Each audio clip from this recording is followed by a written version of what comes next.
여호수아 24장입니다. 여호수아 24장 1절에서 18절까지 같이 한 음성으로 읽겠습니다.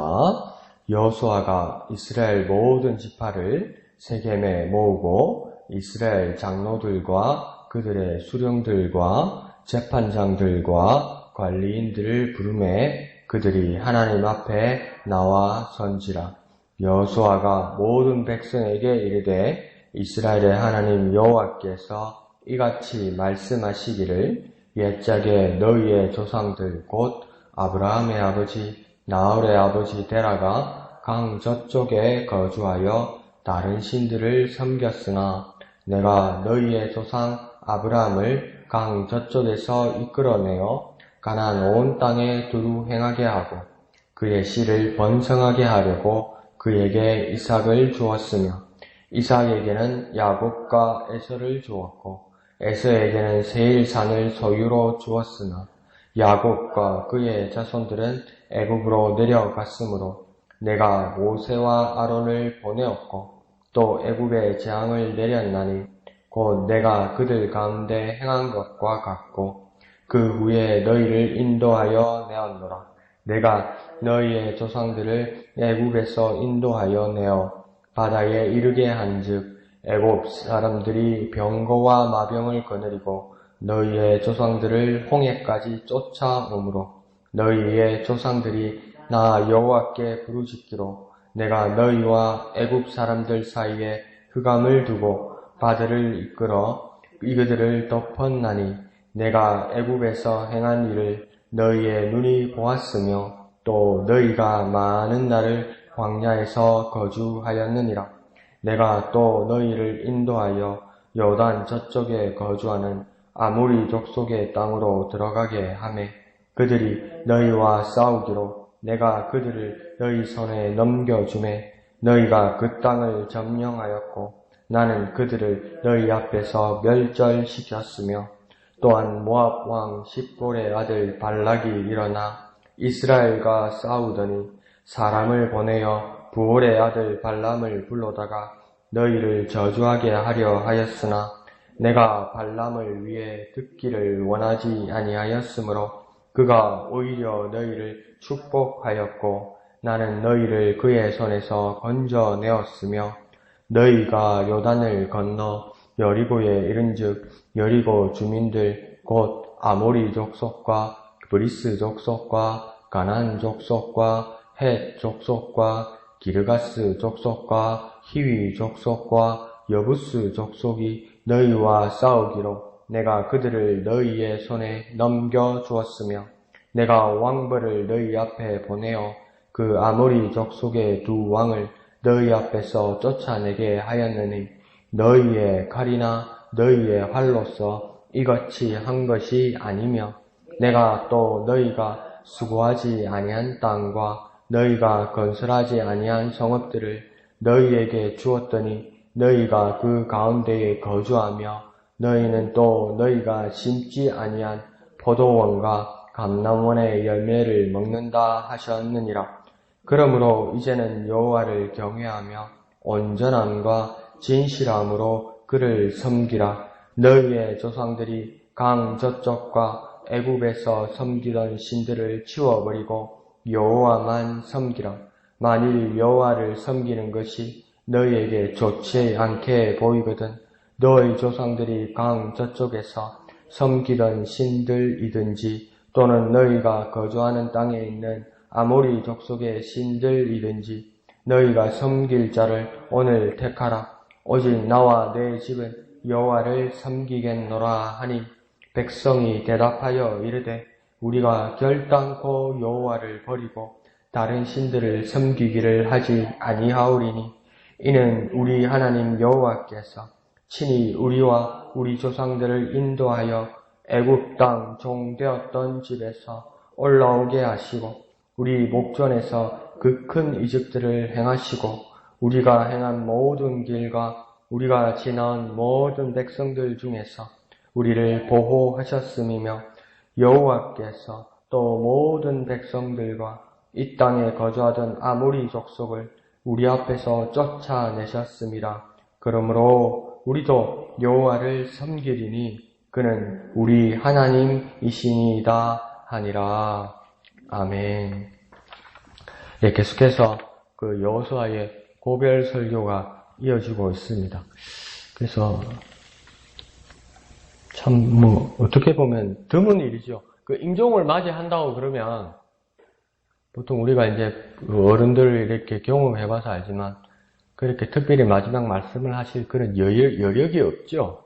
그런데 여호수아 같은 경우에는 하나님께서 여호수아가 마지막 숨이 질 때까지도 주신 그 사명이 있더라는 겁니다. 그래서 여호수아가 이렇게 그의 백성들에게 남길 말들을 하나님의 뜻으로 그렇게 전하고 있는 것입니다. 그래서 1절에 보면 그 모든 지파를 세겜이라는 곳에 그 베이스 캠프에 이 모든 이스라엘 사람들을 모으게 됩니다.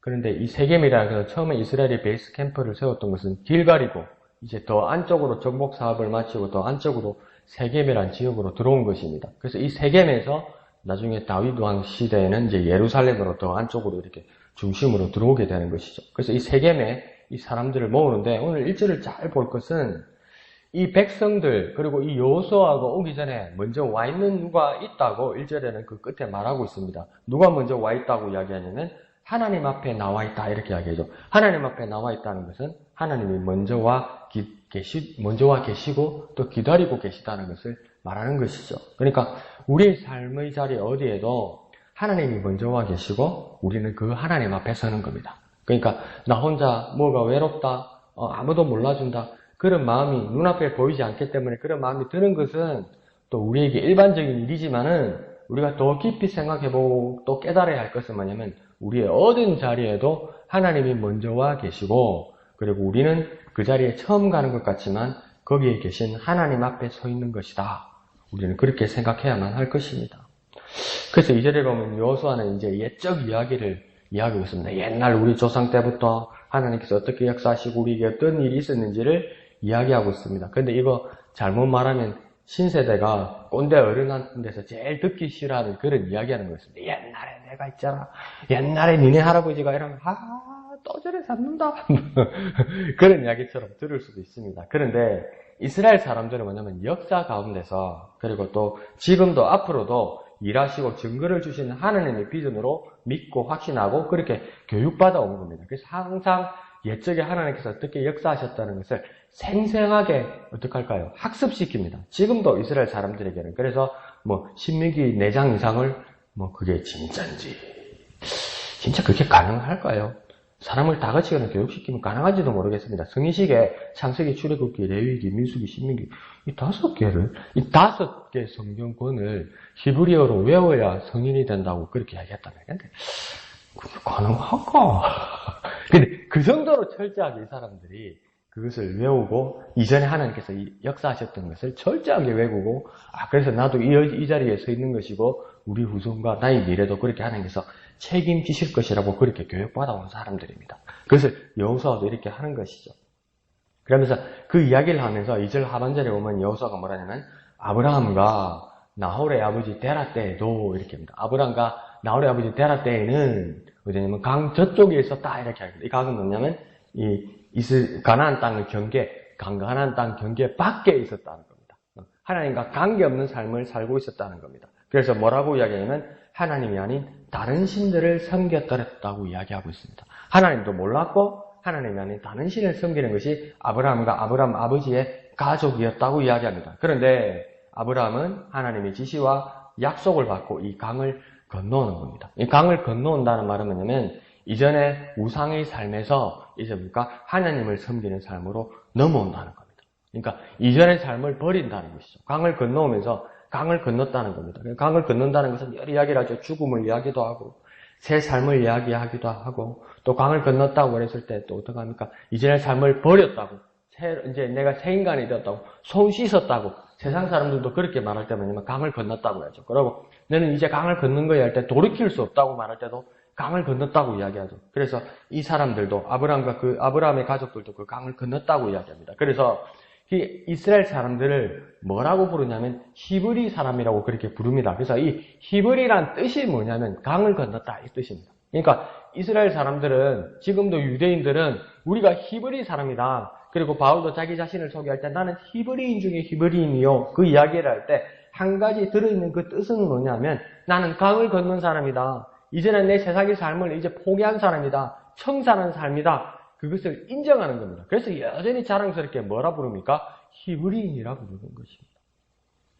경계를 넘고 우리에게 따지면 마치 침례처럼 이전의 삶이 물속에서 수장되고 새 사람으로 나는 것 같습니다. 그러니까 우리가 침례받은 사람이라면 이전의 삶은 물속에서 죽은 겁니다. 그리고 내가 예수로 말미암아 다시 산 겁니다. 그런데 우리가 살다 보면 우리가 계속 착각하면서 잘못을 저지르는 거 뭐냐면 내가 죽은 것도, 이전에 내가 죽은 것도 인정해요. 내가 살아난 것에 대해서 감사하고 감격해요. 그러냐 뭐냐면 이전에 내가 살아났다고 생각해요.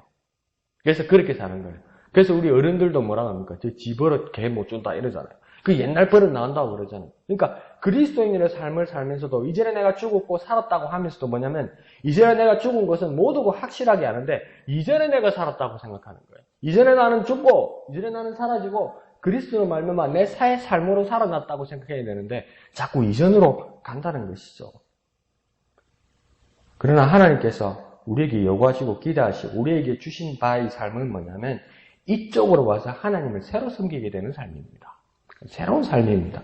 그 삶을 기억하는 저와 여러분이 되었으면 좋겠습니다. 내가 침례를 받아서 구원을 고백했으면 옛사람은 죽었고 새 사람으로 살아나는 것입니다. 그러면 옛 습관도 강 저쪽에다가 버려둬야지 그것을 주섬주섬 챙겨오면 안 된다는 것이죠. 주섬주섬 챙겨오면 어떻게 됩니까? 아골 골짜기에서 큰 사고가 난다는 겁니다. 아간처럼 큰 사고가 난다는 것이죠.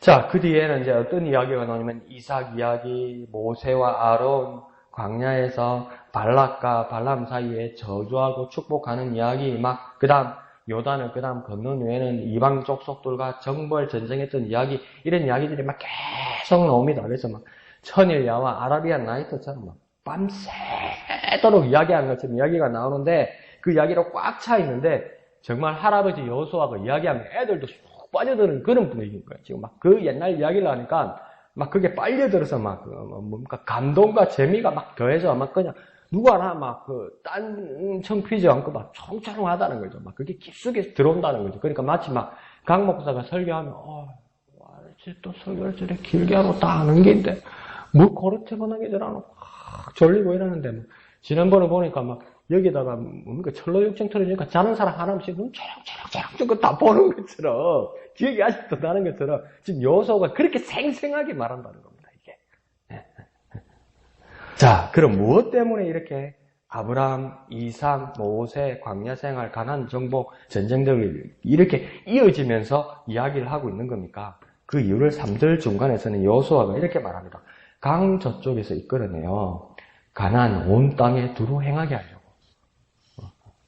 강 저쪽에서 이제 건너와서 이 강 건너온 이 가나안 땅 하나님의 약속한 이 온 땅에 이스라엘 사람들이 히브리인들이 아브라함의 자손들이 두루 행하게 하기 위해서 두루 살게 하기 위해서 두 번째는 뭐냐면 그 씨를 번성하게 하려고 그랬다 이렇게 얘기합니다. 그러니까 다시 하나만 꼽자면 그 씨를 번성하게 한다는 것은 그 자손을 번성하게 하고 누리게 하고 하나님 은혜로 살게 하겠다는 겁니다. 그러니까 이 살겠다는 가나안 땅에 살겠다는 의지는 내가 죽으면 안 돼, 내가 살아남아야만 해 하는 이 이스라엘 사람들의 생존의 의지이기 이전에 아브라함의 그 자손들의 의지이기 이전에 온전히 하나님의 의지라는 겁니다. 하나님의 뜻이라는 겁니다. 그러니까 우리의 삶에서도 내 축복의 이유는 나의 공로나 나의 의지이기 이전에 하나님의 의지, 하나님의 은혜입니다. 그래야 누릴 수 있다는 것이죠. 자, 그래서 11절을 보면 여러 족속들과 이스라엘이 그렇게 막 싸우는 전쟁이 있었어도 이스라엘의 손에 11절에 보면 하나님이 너희와 싸우기로 그 다음 내가 그들을 너희 손에 넘겨주었으며 이렇게 말합니다. 여기서는 내가는 하나님이 그들을 그 적들을 너희의 손에 너희 이스라엘 손에 다 넘겨주었다. 그러니까 일일이 전쟁터 앞에서도 하나님이 그 적들을 이스라엘 손에 넘겨주시는 일을 하나님의 의지로, 하나님의 뜻으로, 하나님의 능력으로, 은혜로 베푸셨다고 그렇게 말씀하고 있는 것입니다. 그리고 12절에는 하나님이 내가 왕벌을 보내었고 너희 이스라엘에게 그 칼이나 활로서 한 것이 아니라 이렇게 말합니다. 그러니까 이스라엘 손에 쥔 것은 칼이고 창이고 여러 무기들이고 그 의지들일 수 있는데 뭡니까? 이스라엘 사람들 주위에 있지 않는 왕벌이 나갔다는 건 뭡니까? 전혀 이스라엘 사람들이 기대하거나 뜻하지 않은 것인데 하나님께서 그 왕벌을 보냈다 이렇게 말하는 겁니다. 그리고 다시 한번 하나님 설명하실 때 이것은 너희 이스라엘의 칼이나 활로서가 아니다. 그러면서 13절에 뭐라고 이야기하냐면 너희가 수고하지 아니한 땅, 너희가 건설하지 아니한 성읍들, 너희가 심지 아니한 포도원, 감람한 그 모든 열매를 너희에게 주셨다. 이렇게 말하는 겁니다. 오집사님도 농사를 지어보셔서 알겠지만 그 농사가 이게 뜻대로 안 된다는 거예요. 어떤 때는 비가 안 와서, 어떤 때는 비가 많이 와서 농사가 잘 되지도 않기도 하고, 어떨 때는 자연 조건이 좋아서 농사가 잘 되는데 값이 떨어져가지고 사가는 놈도 없고, 막 놈이라 말하면 안 되지, 사가는 손님도 없고, 그래서 갈아엎어야 되는 이런 답답한 상황도 오더라는 겁니다. 씨앗값, 종자값, 일한값도 안 나는 경우도 있더라는 겁니다. 그 농사가 마음대로 안 된다는 것이죠. 아무리 내가 가꾸어도 그게 정말 어렵고 안타깝더라는 거죠. 더군다나 이 이스라엘 사람들이 가나안 땅을 건너왔을 때는 언제 씨를 뿌리고 언제 물 주고 언제 김매고 해서 이런 많은 농사들을 지었겠습니까? 아니, 그냥 되어 있었던 거예요. 그 당시 이스라엘 사람들은 더 절실하게 깨달을 거예요. 내가 농사 지은 것이 아니고 하나님께서 주신 것이다. 내가 심지도 않고 내가 거두지도 않은 곳에서 하나님께서 베푸신 것이다. 그러니 그 고백들이 오늘 우리 목양교인들과 동일하게 어떤 고백이 일어나겠습니까? 다 하나님이 하신 것입니다. 그런 고백들이 일어나는 것입니다. 그렇게 깊이 깨닫는 저와 여러분 되시기를 부탁드립니다. 자, 그러면서 14절에 여호수아의 마지막 권면이 이어집니다. 14절에 뭐라고 이야기하냐면 경외하며 온전함과 진실함으로 그 여호와를 섬기라. 그리고 끝에 여호와만 섬기라. 그러니까 여기서 하나님을 섬기는 방법이 그렇게 간단하게 나오고 있습니다. 하나님을 섬기는 방법 첫째는 뭐냐면 경외함으로 섬기라. 이 말은 뭡니까? 하나님을 향한 두려움이 있어야 됩니다. 하나님을 너무 쉽게 생각해서 안 해도 돼. 하나님 뭐라고 그러겠어. 여태 별일 없었는데 그렇게 생각하면 안 되고 정말 두려워하는 마음으로 경외하는 마음으로 하나님을 섬겨야 된다는 겁니다. 두 번째는요. 온전함으로 섬겨야 한다고 이야기합니다. 이 말은 뭡니까? 남겨두는 것이 있어서는 안 된다는 겁니다. 내 모든 것을 들여서 내 신령과 진정으로 내 모든 것을 들여서 하나님을 섬겨야 한다는 겁니다. 그리고 또 무엇이라고 합니까? 진실함으로 하나님을 섬겨야 합니다. 거짓이 있어서는 안 된다는 것입니다. 거짓이 없게 내가 하나님을 섬겨야 한다면 내 떳떳합니다. 거짓말 안 합니다. 이런 섬김을 말하는 것이 아니라 날마다 내 자신을 돌아보아야 된다는 겁니다. 한 번씩 깜짝 놀라지 않습니까? 내 자신을 돌아보면서 나한테 이런 간교함이 있어서 나한테 이런 간사함과 나한테 이런 잔인함이 있어서 이런 못된 게 있어 이러잖아요. 저도 오늘 새벽에 일어나면서 그게 내 의지대로 되는 것이 아닌 것 같으면서도 내 의지가 섞인 것 같은 거 밤새 꿈이잖아요. 그냥 내가 아침에 일어나서 내가 차마 말씀을 못 드리지만 내가 이렇게 나쁜 놈이었어. 내 자신에게 실망하는 게 있거든요. 그렇게 내 자신을 돌아보라는 겁니다. 진실함으로 하나님을 섬기라는 것. 내가 내 자신을 돌아보지 못하면 난 나쁜 거 없어 그렇게 말할 수밖에 없거든요. 내 자신을 날마다 주님 앞에 돌아보아서 진실함으로 하나님을 섬겨야 된다. 그리고 끝에 뭐라 합니까? 여호와만 섬기는 것이다. 오직 한 분 하나님만을 섬기는 것이다. 하나님만을 바라보아야만 그렇게 섬기는 저와 여러분 되시기를 부탁드립니다. 자, 그러면서 15절은 조금 또 이상하게 여호수아가 그 백성들에게 선택권을 줍니다. 이건 확실하게 해야 되는데 요즘 부흥사님들은 확실하게 해야 된다. 예수 안 믿으면 저주받아. 예수 안 믿으면 죽어. 너가 다 지옥 가. 너가 잘 될 줄 알아. 내가 잘 되는가? 두 눈으로 똑바로 볼 거야. 예수 믿어. 안 그러면 죽어. 이게 효과가 있는데 여호수아가 힘을 빼는 것 같습니다. 마지막에 뭐라고 이야기하냐면 너희가 섬길 자를 오늘 택하라. 선택권이 너희에게 있다. 이렇게 말을 합니다. 그러면서 오직 나와 내 집은 여호와를 섬기겠노라. 또 자기는 그렇게 말합니다. 나 여호와를 선택했다. 이렇게 말합니다. 정말 여호수아가 여호와를 선택한 것일까요? 물론 그럴 수도 있습니다. 그렇지만 하나님의 은혜를 온전히 받은 것에 대해서 불가항력적으로 외면하지 못한다는 겁니다. 하나님을 외면하지 못한다는 겁니다. 집에 있는 남편, 집에 사는 부인, 자식들, 원수가 아니고 왼수처럼 징글징글 하면서도 왜 못 버립니까? 외면할 수 없는 거 아닙니까? 외면할 수가 없는 거 아닙니까? 끊어지지 않는다는 것이죠. 그와 마찬가지로 여호수아가 내 의지로 내 공로로 하나님을 섬기는 것으로 선택한 것 같지만 모양은 그래 보이지만 내가 잔뜩 받은 하나님의 은혜에 대해서 내가 정말 외면할 수가 없다는 겁니다. 그게 하나님의 은혜라는 겁니다. 그래서 여호수아는 내가 하나님을 선택한 것 같다는 겁니다. 그러자 백성들이 대답합니다. 16절에 결단코 여호와를 버리고 다른 신들을 섬기지 않겠습니다. 그러면서 18절에 다시 말합니다. 우리 백성들도 여호와를 섬기리니 그는 우리의 하나님이심이니이다. 그렇게 다짐하고 고백합니다. 고백하게 만들었다는 겁니다. 여호수아의 의도는 고백하게 만들었다는 겁니다. 여호와 섬겨야 돼. 안 그러면 죽어. 이런 대답 뭔지 안 했다는 겁니다.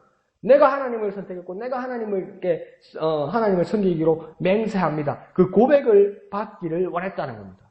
그렇게 책임지기를 원했다는 겁니다. 그러면서 여호수아 당신만의 하나님이 아니라 우리도 몸소 경험하고 고백한 우리 자신들의 하나님을 섬기겠습니다. 그러니까 이제 소문만이 아니라 남의 누구가 아니라 우리가 몸소 경험한 하나님, 그 하나님을 섬기겠습니다. 우리에게도 그런 고백이 일어나야 된다는 겁니다. 여태껏 나를 이끌어 오신 하나님이 어떤 분이신지 다시 한번 되돌아보아야 된다는 겁니다. 지금까지 지내온 곳 주의 크신 은혜라 그렇게 고백하는 것처럼 여태껏 나를 이끄신 하나님, 앞으로도 나를 이끌어 주실 하나님에 대한 비전을 가진 사람만 하나님을 섬기겠다고 다짐할 수 있고 그 책임을 질 수가 있다는 겁니다. 그 하나님을 인정하고 그 하나님을 고백하고 그 하나님께 헌신하는 저와 여러분 되시기를 거룩하신 예수님의 이름으로 축원드립니다. 기도하겠습니다. 거룩하신 아버지 하나님 은혜를 감사합니다. 여호수아가 세겜에서 또한 하나님 앞에서 백성들과 함께 하나님을 선택하였던 것처럼 정말 나에게도 그 하나님을 만난 우리라면 그 하나님만을 섬기겠다고 고백하고 그 책임을 향하여 나아가는 우리가 되게 하여 주옵소서. 여태껏 베푸신 하나님의 그 크신 은혜에 차마 우리가 외면할 수 없는 우리임을 인정하게 하여 주옵소서.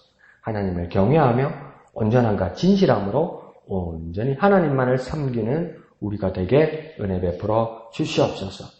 모든 것을 감사드리며 예수님 이름으로 기도드리옵나이다. 아멘. 이 시간 말씀을 생각하시면서 기도하시고 또 우리 목양교회 비전 하늘나라의 씨앗이 되자를 위해서 기도해 주시길 부탁드립니다. 11월 10일 총동원 주일을 위해서 기도해 주시고 함께해 주시길 부탁드립니다. 오늘 밤 9시 금요 기도에 기억해 주시고 또 함께해 주시길 부탁드립니다. 또 주말 사역자들, 예배당 미화와 식당 사역자들, 그리고 주일 찬양대와 특별히 말씀을 전하시는 담임 목사님을 위해서 기도해 주시고 큐티 나눔과 오후 또 예배 일정을 위해서도 기도해 주시길 부탁드립니다. 연약한 지체들을 위해서 기도해 주시고 또 각자의 기도의 제목을 가지고 이 시간 다 같이 기도하겠습니다. 거룩하신 아버지 하나님 은혜를 감사합니다.